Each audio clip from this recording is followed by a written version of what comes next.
Magandang araw kaibigan! Tuloy po kayo sa Felicidad's Channel. Sa mga kwento ng buhay at pag-ibig na hinalukay sa natatagong baul ni Felicidad. Pero bago po tayo magpatuloy, huwag niyo pong kalilimutan na i-like ang video, i-subscribe ang channel, at i-click ang notification bell para lagi kayong updated sa mga parating pa na upload.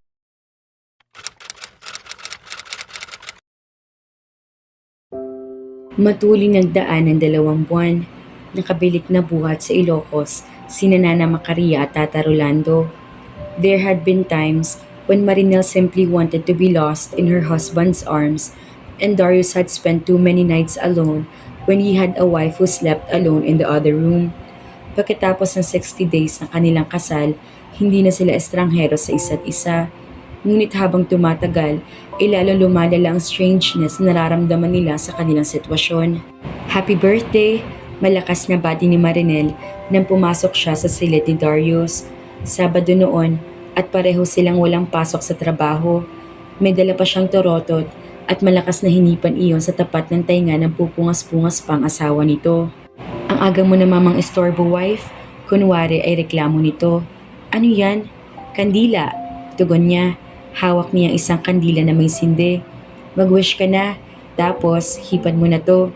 Pagtiyagaan mo na lang, kasi masyado pang maaga para makabili ng cake.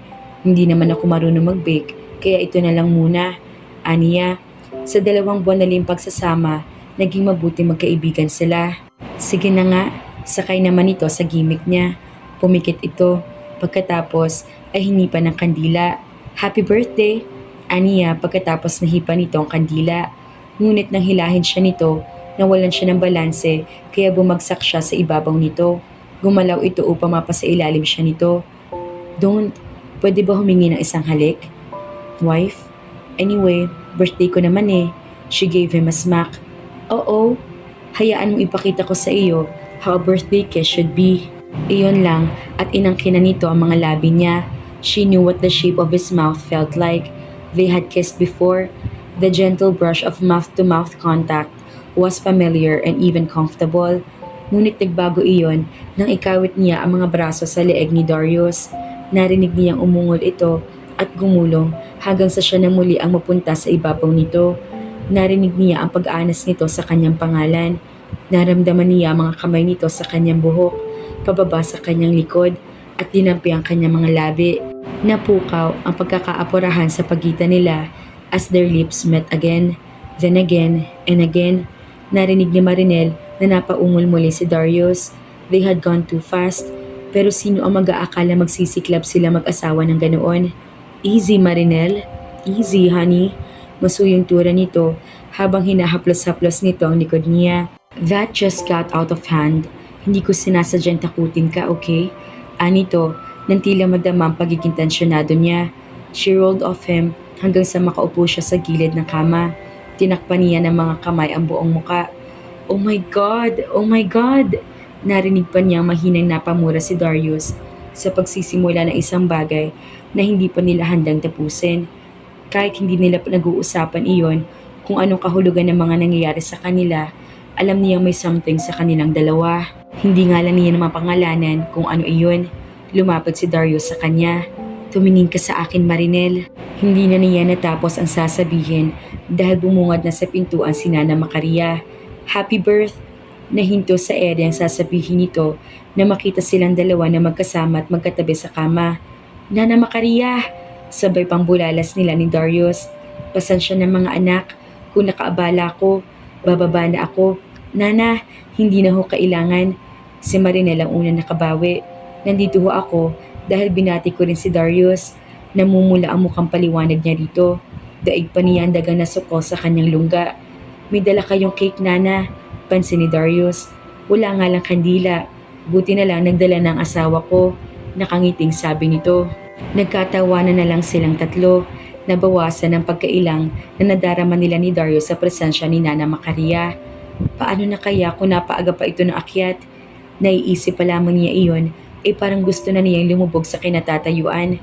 Pagtingin niya kay Darius, nakatingin din pala ito sa kanya. Kininditan siya nito. Irap naman ang iginanti niya. Mag-aalas 8 na ay hindi pa rin makalabas-labas ng kwarto si Marinel. Nakaskirt siya na medyo lampas tuhod. Naiilang siya. Hindi niya alam kung mapapanindigan niya iyon. Kanina pa siya nakaayos pero hindi siya makalabas dahil hindi niya alam kung ano magiging reaksyon ni Darius. Mapapansin ba nito iyon o hindi? Tatawa kaya ito o aasarin siya?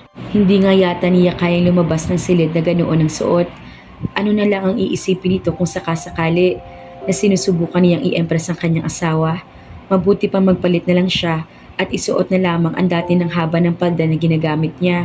Ngunit natigilan siya nang maalala niya ang sekretarya ni Darius. Napaisip siya, kahapon ay galing siya ng construction firm nito. Isinapan siya nito noon upang makita niya ang lugar. Ipinakilala siya nito sa mga tauhan nito, pati sa mga kapareho nitong engineers. At doon niya nakilala si Maye, ang maganda at sexing sekretarya ni Darius. Maganda talaga ang hubog ng katawan nito at maganda ang mga legs. Nakapalda ito na hindi umabot sa mga tuhod. And she looked decent and professional, not cheap. Hindi niya maintindihan kung bakit may naramdaman siyang paninibugho sa babae. Mabait naman ito at pala kaibigan. Na ipakilala nga siya ng kanyang asawa dito, naging magiliw ito sa kanya. Hindi kakikitaan ng kaplastikan, halata niyang malapit ito sa kanyang asawa. Napag-alaman niyang dahil iyon sa naging magkaibigan at magkaklase pa lamang ito noong high school bago pumunta si Darius sa Amerika. Marinel? Narinig niya ang tawag ni Darius sa tapat ng pinto ng kanyang silid. Kumatok ito pagkatapos. Handa ka na ba? I'll be right there. Ganting sigaw niya. Ano ba Marinel? Kaya mo ba? Tanong niya sa sarili sa harap ng salamin. Pinagmasdan niya ang malaking salamin na naroroon. Pakiramdam niya ay maganda naman siyang tignan. Mukha namang bagay sa kanya ang ganoong palda. He'll see na hindi lang si Maye ang magagandang legs. Nakalabing bulong niya habang sinisipat-sipat ang kabuuan sa salamin. Marinel! Narinig niya exaggerated na sigaw ng kanyang asawa. Pumikit siya ng mariin. Kaya mo to. Act normal. Parang walang naiba. Sabi pa niya sa sarili. Malakas ang kabog sa dibdib na lumabas siya ng silid. Sumilip siya sa punong hagdan. Hindi niya makita ang kanyang asawa. Bumaba na siya ng hagdan. Nasa gitna na siya na makita niya sa may pintuan pala ito habang nilalaro ang susi ng kotse sa kamay. Huminga siya ng malalim at nagpatuloy sa pagbaba. Wari noon lang napansin ng kanyang asawa ang pagbaba niya. Umarap ito sa kanya. Parang slow motion na parang napaawang ang bibig nito habang nakatingin sa kanya. Hinagod siya nito ng tingin mula ulo hanggang paa, paulit-ulit. Pagkatapos, inapako ang tingin nito sa nakalantad na mga binti niya. Heaven help her, but she saw awe and admiration in his eyes na parang nagugustuhan ng mga mata nito nakikita. Nagsisimula na siya maging proud sa sarili na makita niya nakakalokong ngiti nito. Tara na. Not so fast, nakangising sabi nito. Akala ko ba nagmamadali ka? Nagsimula na manginig ang tinig niya.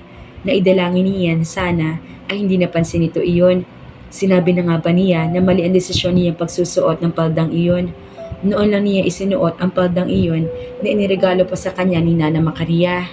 Hayaan mong tignan muna kita. Nakangisi pa rin tura ng kanyang asawa. Gusto nga niyang alisin sa bibig nito ang ngising iyon.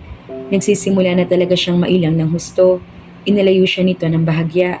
Pagkatapos ay pinagmasdang mabuti na para bang isa siyang specimen na sinisilip nito sa microscope.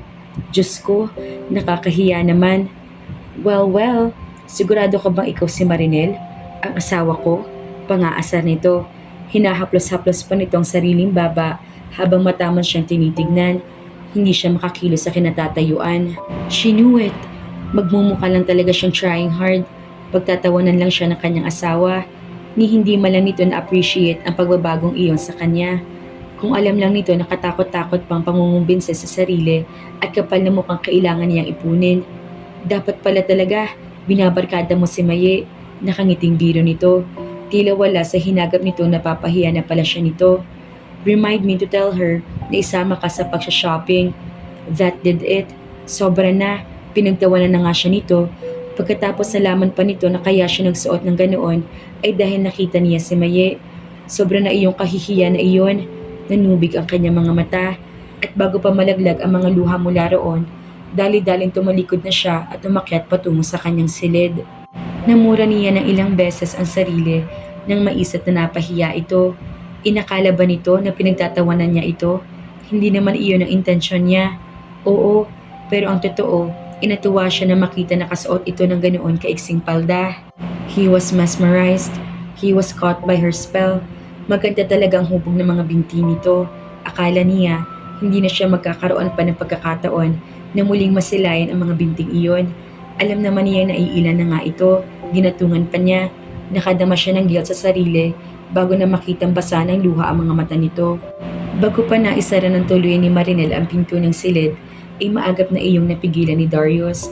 Nasundan agad siya nito roon. Oh hell, Marinel, huwag ka nang umiyak. Hindi ako umiiyak. Maagap na tanggi niya, sabay puna sa mga pisngi. Total ay hindi naman niya mapigilan ito. Pumasok na lamang siya ng tuluyan sa silid at hinayaan ito. I'm a total bastard.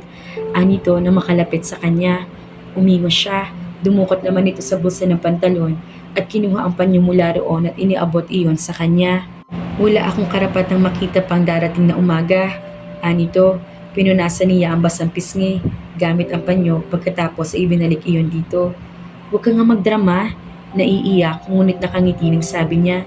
Pagkatapos mo kong pagtawanan, dadramahan mo naman ako. Yan ang hindi totoo.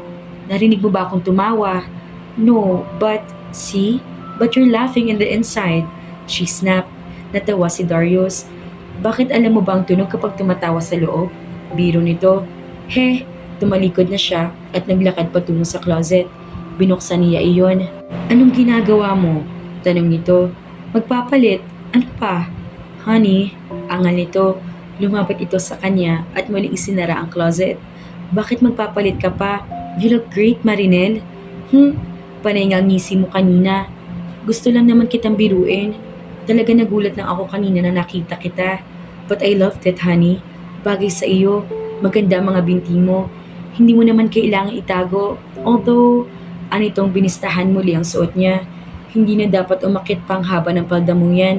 Hanggang dyan na lang dapat ang itinataas niyan. Anito sabay kindat. Hindi mo na ako kailangang bulahin pa. Alam ko namang gandang-ganda ka sa sekretarya mo. I wonder kung nakakapagtrabaho ka pa ng maayos sa ganda ng legs ni Maye. Hindi niya napigilang turan. Huli na para bawiin pang nasabi na niya.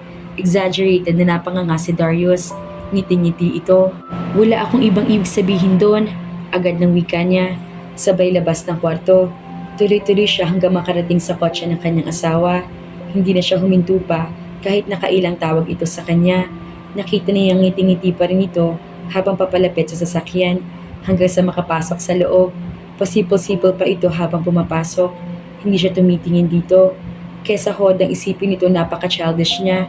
Hindi na niya natiis na hindi ito lingunin nang dumaan ng ilang segundo ay hindi pa rin ito sinisimulang paandarin ng sasakyan. Hinarap niya ito at akma na maglilita niya na makita na katitig pala ito sa kanya. Hindi pa rin maalis-alis ang ngisi sa mga labi nito. Hindi ka na nakakatuwa, Darius Soto, ha? At napaka-cute mo, Marinel Gamayo Soto. Ganting sabi naman ito sa kanya. Hay, salamat. Mabutit nagkasundo na din ang mag-asawa mga kafelisidad. Kahit hanggang ngayon, hindi pa nila napapangalanan ang kanilang nararamdaman. Kahit na selos na si Marinel sa sekretary ni Darius. Nakakakilig naman mga kafelisidad. Kaya naman, abangan!